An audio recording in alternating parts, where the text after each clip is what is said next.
another show of the Boatress and the Beach Bum. So here we are. Now here's the thing. I was saying on take one, because I forgot to hit record, is that now we are not only just on the radio, not only on Dockside Live 365, but we have the YouTube channel going here. And so now I got to try to at least look decent. So I put on the makeup, and I was saying that I got my hair did. So I went and did. I went and did that because nobody, I was saying, guys don't admit that. It's kind of weird. I know guys that do it. I won't out them. I won't, you know what I mean? But I know they do it. But hours curling your hair today. That just got, and I always said that, when people ask me, would you get that done? I'm like, man, if I got a perm, it wouldn't look like this. If I was doing something, I would figure something else out. This is it just grows like that. So, and then, but I know guys that do that. They don't want to admit it. It's weird. I'm like, dude, I think people know that you're getting that dyed a little bit. So, but yeah, but really my hair is kind of a white, more like a Santa Claus white. So I like to keep this beach bum look going. You actually colored it blonde? Well, it's kind of blonde, really, because you can tell by my eyebrows. But I just get it evened out. I don't know how you it's the foils. I had all the foils in there. I'm trying to get space. Okay, next time we need to do a picture, since we're now on YouTube, or we need a picture next time to put in to show. Well, ironically, the ladies, how when you're in a salon, everybody's talking and the girls are talking, they're doing all their thing. So they were asking me, I was telling about the podcast, or the radio show and stuff like that, and they want to do a podcast. And I'm like, well, I got all the stuff. I got the microphones, and I'm like, man, the gossip I could get, I wouldn't say a word. I wouldn't be on. I would just be pressing buttons and doing stuff like that. And I'm like, because they're they go to town, man. I'm just sitting there you might get a little over your head on that one. Scared me, dude. Yeah, this is my son. This is JJ. This is the dance machine. So everybody out there. So not only, JJ, are we going to be on the radio right now, but we're going to be on a YouTube channel. Yeah, so you're going to be on it for a second. So this is my son, JJ.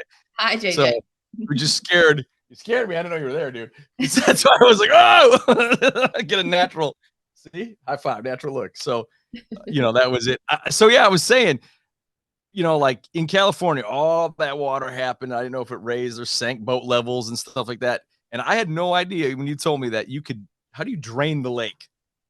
So we don't necessarily, so Lake Cumberland and Dale Hollow, a lot of the lakes here in Kentucky are controlled by dams. So we have the Wolf Creek Dam here on Lake Cumberland. And, Lake Cumberland was originally built for flood control and for power. And so we create power using our dam. And so recreation was kind of second fiddle to that. And the Corps, even now, when we talk about we need improvements done for this, and that, the Corps will say, well, our first priority is flood control. We'll deal with recreation later. But our water levels will drop 50, 55 feet a year. And so you have summer pool, spring pool, winter pool. And so right now we are currently at winter pool. And when all the rains start to come through, our water levels start to go up to spring and summer pool.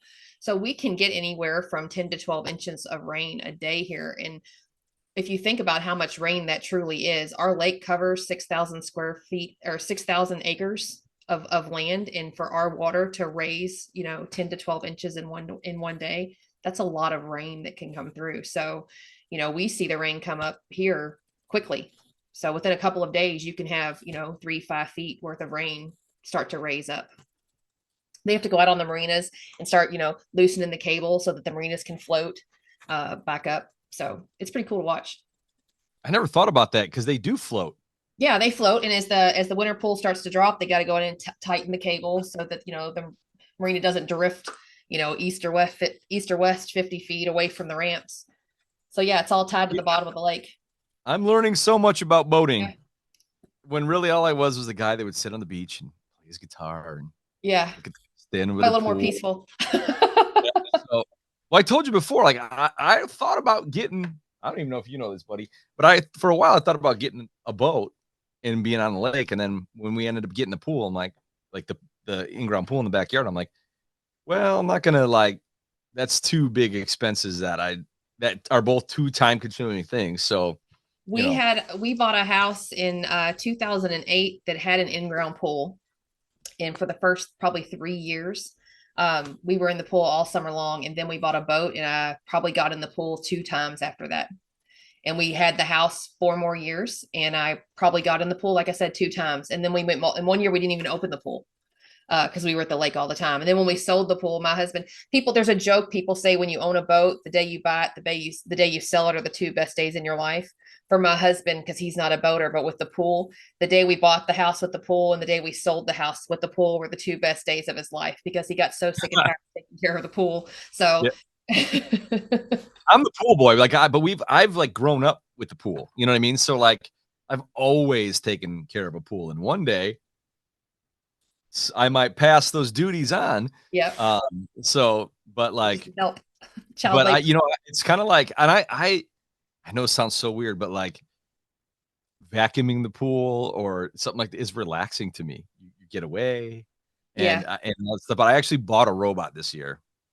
One of those robots that are supposed to clean stuff. Yeah. So I'm like, all right, I got one of those because just time trying to go out and play in the band and do all that kind of stuff. It just didn't it wasn't working all together. So, but I know usually you got the events, but today it's a beach event because we've done the boat one. So now we're doing the beach event, and I got to tell you about it.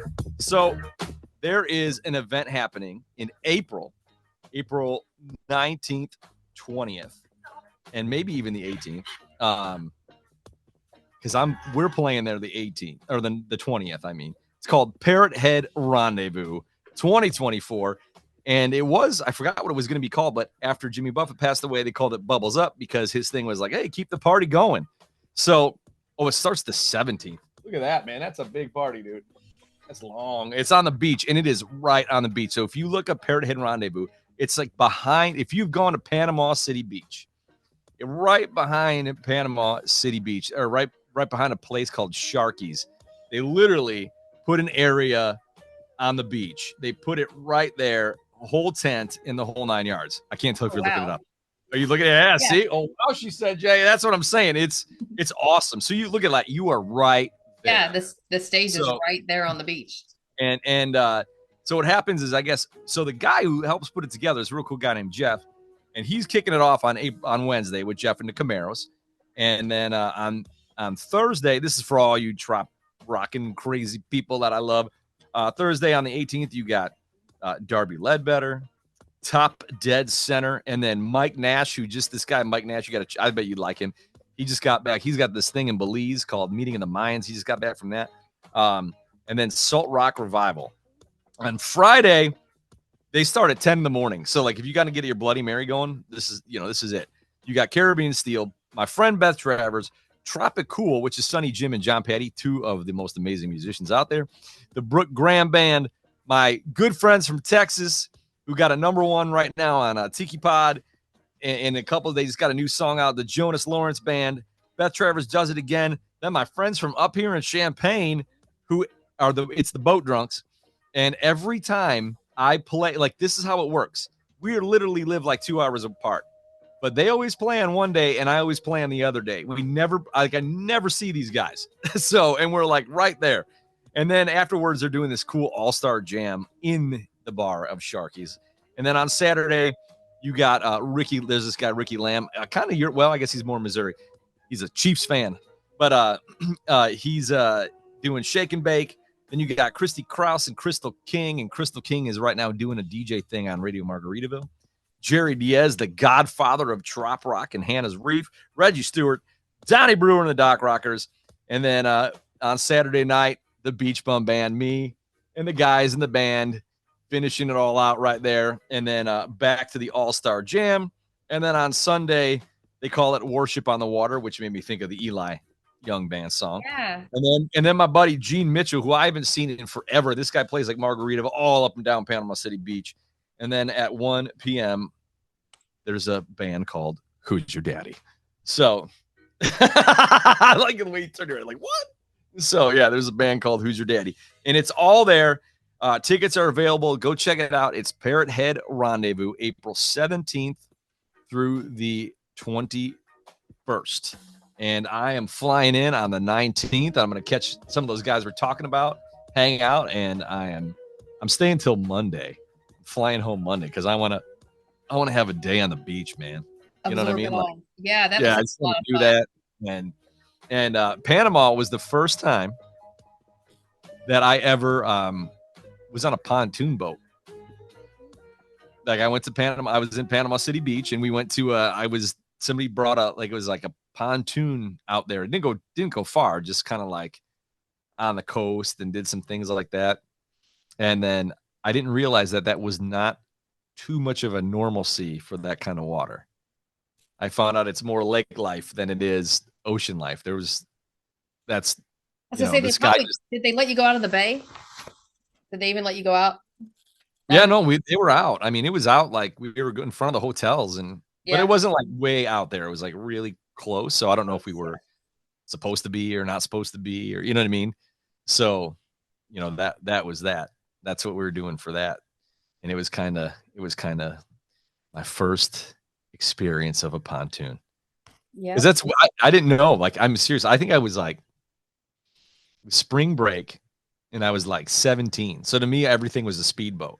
So then to get like, I'm like, yes, we're going out on a boat. And then we got on the boat, and it was like this pontoon boat. So my whole thing of being like knowing what or expecting that, I was like, oh man, like I'm Yeah. expecting to go like. Especially back then. And now I appreciate the pontoon just kicking back. I like it now. So, but that's how it You know, goes. back then they only put like a 90 horsepower engine on them with even that. So they didn't Oh, it move. was You slow. were used, yeah, if you were used to a speedboat and they put you on a pontoon 20 years ago, you weren't moving very fast. No, it was totally slow. That's why I was like, what? What is this? So now I know you got some info over there on your side of the radio and of the YouTube. All right, I'm just gonna hand over and reach it to you. Okay, there you go. Thank you. So I got it. Got it. you go ahead. Yeah, there it is. So you tell us, what do we have going on here? So Brian Burns, one of our what we would call him, producer, proprietor of the app, he sent this over to me a few days ago, and it was a kind of a memo that went out from Missouri State. It talks about the Missouri waterways have become increasingly busy over the past few decades, along with the increased boat traffic. The size of motorboats continues to grow, particularly on our larger lakes. Where there are boats, there are boat wakes. Please join the Missouri State Highway Patrol in promoting wake courtesy to minimize the dangers to others using our waterways, damage to the docks, erosion to our shorelines. Operating a motorboat at plowing speed is necessary at times, but should not be the norm.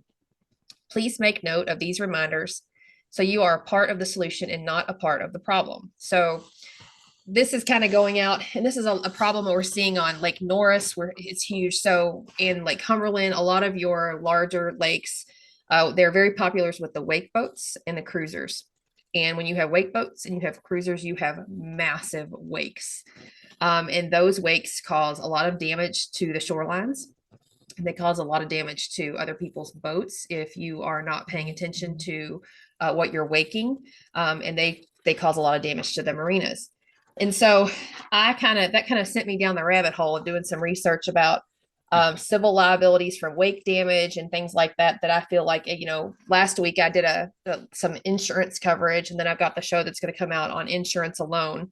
And so that's kind of, like I said, kind of sent me on this downward spiral of responsibilities and things like that. So when Brian sent this to me, it says to operate your boat at idle speed, or when you are safely able to do so, operate on plane. Do not continuously plow unless absolutely necessary. Wait, I gotta stop you. What's plow mean? Okay, so you have idle speed, which means that you are going fast enough in like a no wake zone. Idle speed is you're going fast enough just to keep control of your boat to go in a straight line, pretty much is idle speed. You have plowing, which basically if you think about it, you are plowing through the water. Like you're picking up speed, you're causing usually almost like a double wake, like a wake off your bow and a wake off your stern. And then you have on plane, which is where the front end of your boat will start to rise up when you start to give it to speed up. And then you will overtake the wake coming off the bow, and you will just have the wake coming off the stern. And then you'll kind of feel it as you're driving. you'll get a little bit more speed and you'll feel the boat kind of come on plane, which means you're at that point, you just have the weight coming off the back of the boat. And with most boats, and the faster you go, the smaller your wake is. So once you're on plane, you're causing the least amount of issues for everybody around you. So plowing, it causes the most damage everywhere. When you're coming in, a lot of wake boats, as they come into a no wake zone, they'll go from being on plane to plowing. And the reasonable thing to do when you are driving a cruiser is when you're coming into a no wake zone is to, in my opinion, is when you're coming up to a no wake zone and you go from on plane, instead of going into plowing and then coming into idle, go from on plane into a fast, down into idle. Or even if you can, shift your position to where your rollers that are coming in, your rolling waves that are coming in behind you, turn to where they're going to kind of roll towards the shoreline instead of a marina. So, and it going down this rabbit hole kind of sent me into, the responsibilities and civil liabilities for wake damage. And when you do a Google search on that, of course, you have like stories that'll pop up from insurance agents and then a lot of attorneys that if you're Googling it, then you're probably a boater who has suffered damage. And so, of course, they're trying to get you on as clients. But it was interesting to go through and learn what the law says about some. And I also went into the from when I went to Merchant Mariner School, I pulled out my book and started flipping through it, trying to find some things from what I learned in there. But it talked about, let's see, it says, in order to make it easier for boaters to safely navigate certain waters, state authorities carefully assess certain waterways and designate certain regulatory zones with regard to speed restrictions. One of the primary purposes of this is to reduce the potential for wake damage and injury. Responsible boat operators, it's the responsible of boat operators to look for these signs, to know what they mean and to follow the rules. So you have idle speed, no wake zone, which means really slow, fast enough that you can control your boat, no wake whatsoever. You have slow speed, minimum wake zone, which means you can speed up a little bit, but you're fully off plane and totally settled into the water. If there's a wake created by the vessel, it should be very small, minimal. If the boat is traveling and its bow is even slightly elevated, in this area, you are not following the law requiring you to proceed at a slow speed. And then there's vessel exclusion areas, which means no boat allowed at all. And so slow wake or no wake, it's the boater's responsibility to own your wake. So you have to watch your wake. So even if you are not in a slow wake or a no wake zone, make sure to slow down anytime you pass within 500 feet of a smaller boat or a shoreline or a marina. By doing so, you ensure your wake will spread out and not be as disruptive. Slow down your vessel in advance of reaching the posted wake signs. Otherwise, you risk having your wake potentially affect reaching the restricted areas. To proceed with the smallest wake in posted no wake speed zones, trim the outboard or drive to a vertical position, which is what I was saying earlier about change your position so that your rollers hit to the shoreline and not towards the marina. Some of the elements to be considered in weighing possible operator negligence or damage caused by the wake includes the size of the wake, the speed of the boat, visibility issues, boat traffic in the area at the time of the accident, whether the operator warned passengers that the boat was approaching a large wake, and whether the injured person was on a smaller vessel. So there's a lot of things that attorneys will look at when things like this happen. When I was doing this, I kind of was researching. Something that kind of stuck out for me was you have to have proof that it was that boat that caused the damage. And so I have a GoPro on my boat. So when I'm out on the lake, just like when I'm driving my vehicle, I have a GoPro in my vehicle. I also have one on my boat just because I boat at night a lot. And there's a lot of people who leave the restaurants and they're intoxicated and they're driving across the lake. Here on our lake, we had 6 accidents last year where boats ran aground. And, on one of those nights I was out and I'm pretty sure I saw that boat heading up to the north end of our lake. And I just kind of saw the way it was. And I thought that something's not good going to happen here. And so I keep, a recording of everything that goes on in front of me to the best of my ability. And so I know that that's kind of just starting to happen, but I think more people, if we're getting to the point to where there are so many wake boats and there are so many cruisers, and just like with everything else, there's so much irresponsibility and people who are not educated on what the laws are or how to drive boats properly, and irresponsibility, that I think more people need to start having GoPros on their boats so that they, when something does happen, just like in their vehicle, that they'll have proof of what happened. So, but it was interesting. You know, a Google search can explain a lot of this stuff to you, but you are responsible for your wake, period. Whether you're in a no wake zone, whether you're out in open water, if you're in a cove, if you're on a main lake, regardless of where you are fully responsible for your wake. So people need to pay attention to the areas that they're in and not just watch the area that they are specifically in, but be able to look broader, 500 feet from where you are to where that wave is going to dissipate, because your wave might hit a fisherman or it might hit like a private dock over on a shoreline. So just being more vigilant, I think, is really important for boaters. You said you put a GoPro, and I know people that do that, put GoPros on their cars in case they get pulled over or, something like that, or robbed or something like that. But I've always wanted to put a GoPro right here on the guitar. So for those in radio land, it's the top of the head of the guitar here. I always wanted to put it down and like I don't know how to, when it's like this, so it's kind of facing me. Or I know a lot of like Eddie Van Halen would do his fingers, like where they do the fingers, but like that can only go so far. Mm-hmm. I wanted to have because you can see what's going on then from the guitar's point of view. So, and I've always wanted to do that and then have it, because then when you spin around and do stuff, it'd be cool from the guitar's point of view.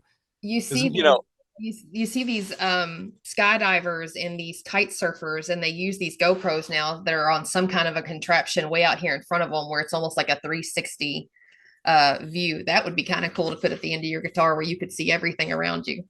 Oh, I didn't know they made that. Oh, it's really cool. 360. I don't even want to know how much it costs.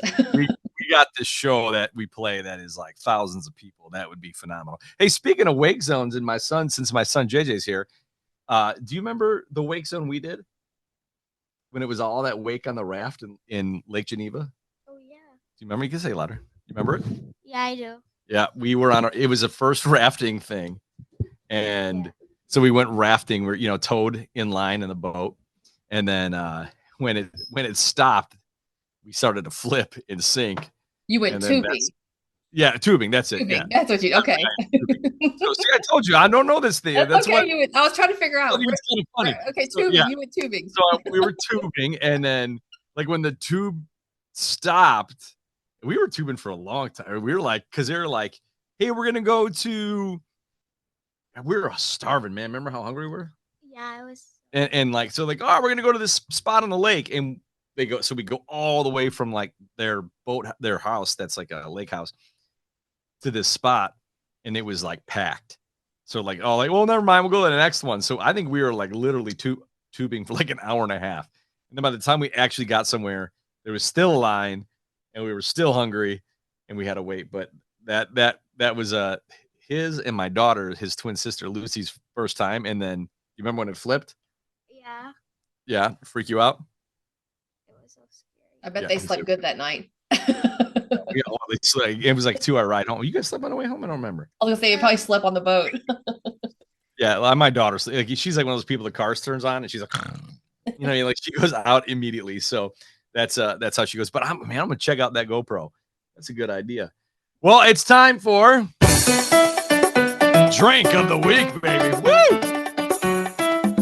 Are you thirsty, Jay? Yeah. Are you gonna drink rum, JJ? Yeah. That was nice working with you, Doris. So now that we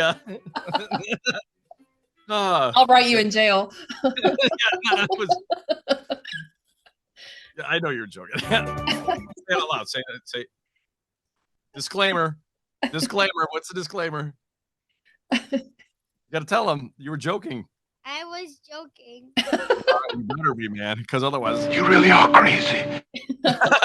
So that's how that works. Well, here's my drink of the week. So now the thing was, I was gonna make it online, and I'm missing the key ingredient. So, but not the key. It's the flavor thing. So I mentioned to you Dark and Stormies before, but there's this one called a bitter blonde. And the reason I did it was because you need, like, I like the ones how you're talking. It's got to be real specific. So you need specifically, look at this brand new bottle that you're not going to drink, JJ. It's this Pilar Blonde rum. So, and this one I actually got in Key West. So it's a blonde rum. So this is made around the time, like they were kind of going back to the time like when Hemingway was drinking rum down in Key West and stuff like that. So, you know, I've always had like the Bacardis or the, you know, stuff where it's a white rum, and this is a blonde rum, so it's got a different flavor and taste to it. And then the ingredient that I'm missing is the ginger beer, which I always, like I was telling you about Gosling's the other day, I'm always a Gosling's or a Barrett ginger rum guy. And then the thing that makes it a bitter blonde, so the rum is the blonde, and the bitter is the bitters. I use the I don't know how to even say them, the Angustro, whatever. Angostura, what, I can never say these bitters. Can you say those? No. Or is it backward? Yeah, I don't. Like, I've never been able to. Yeah, I think I've never been able to say it right. But you do a little splash on that, and it's like the summer refreshing drink. And the reason I like this one is it's quick. You know what I mean? Like I was saying when I was talking about the drink, my wife was like half an hour to make the drink. This is quick. The ginger, you know, the rum, the ginger beer, boom. Now I think the recipe's a little different. I kind of go 50-50 rum, ginger beer, and then do the splash of but you know, I think it's a little less normally, but you know, that's how I like to do it. So, and speaking of that, I got a song of the week. I'm going to put the song of the week on, and since we're drinking and it made me think of Red Solo Cups, you know, I know, I don't know if I'm sure you heard that Toby Keith passed away, and Toby Keith and Jimmy Buffett did a couple tunes together. So here's the trick. Here's my bait and switch story. You're gonna like this. So on the radio, I'm gonna play the song they did about boats. So we'll do that one. But I have the video about what happens after you go boating and you go into the bar and decide to karaoke. So there's two different things depending on which medium you're listening or watching us on. But it's both Toby Keith and Jimmy Buffett, who I like. When I heard that and they both passed from cancer, I was like, you know, hopefully they're up there making music right now, and there's some people with some good tickets. So here on the radio, you're gonna hear the Sailboat song, and on the when you go watch this on YouTube, you're getting Too Drunk to Karaoke, which has happened before. I actually used to work at this karaoke bar. You remember Just One More? They had the boat in front of you're pretty little, but oh God, like I love the people in there, but when they would come in, like it would be the same karaoke songs over and over. And by the end of the night, when it was the 3 a.m. time, this song applied so good, the Too Drunk to Karaoke. So, and then the other one is about when you have a boat and you can't really sell it. So that's where you got to check it out, and you're gonna put those on, and that is our song of the week. All right. And then we're right about that time. Oh, I don't know about this. You sure? They said it was the best place in town. All right. Hey, buddy, is this a pretty good joint? Oh, yeah, it's great. Follow me. Follow him. Oh, okay. Follow him.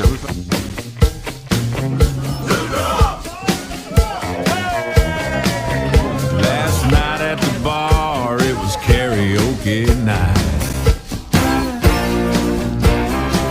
Yeah, everybody down there was feeling alright. They got big margarita pitchers, 2 for $1. Yum, yum. They were feeling footloose, ready for some fun. When I signed up, I was ready to go. But they didn't call my name for an hour or so. Damn, if it didn't make me wait too long. I was in no kind of shape to sing a John Bonham song. Too drunk to karaoke. Too drunk to karaoke. karaoke. If you keep on drinking, you're gonna be too drunk to karaoke. Just like me, too drunk to karaoke. Too drunk to karaoke. Well, the place got rockin', temptation was strong. All the pretty girls kept egging me on. Well, I should have kept my flip-flops glued to the chair. But no, I jumped right up, slicked back my hair. Too drunk to karaoke. Too drunk to karaoke. Well, you can sing in the shower till you sound real good. You can terrorize the whole damn neighborhood. But when you hit that stage with that mic in your hand, You better pace yourself, son, if you wanna have fans. too drunk to karaoke. Too drunk to karaoke. Play it, boy.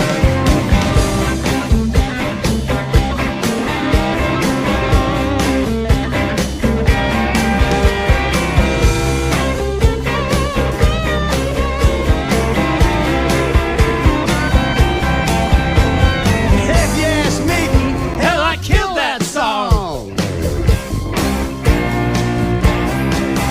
When I looked around, everybody was gone. Except a couple of bouncers about a half my age. They grabbed the microphone and threw me off the stage. You're too drunk to karaoke, that's what they told me. You're too drunk to karaoke. How can that be? You don't have to be good, don't have to be refined. You just have to be a legend in your own mind. Don't have to rehearse or even sing on key. Just prove that theory of drunkativity. Too drunk to karaoke. Too drunk to karaoke. Look at me. You're too drunk to karaoke. Just like me. Too drunk to karaoke. That's what I'm talking about. Add before we leave. No, I think we've about covered it this week. I think so too. So that means another Boatress right there and Beach Bum right here. Our show underway here on Dockside Live 365. So this is the guy I said we come down there to the lake, get on the boats. We're going to go tubing again this summer. And next week I'm going to ask you about cannonballs. Okay. Okay. I don't remind you if you don't remember. You got to remind me. Okay. Cannonballs. So, all right, everybody. You have a great week, and we will see you next week.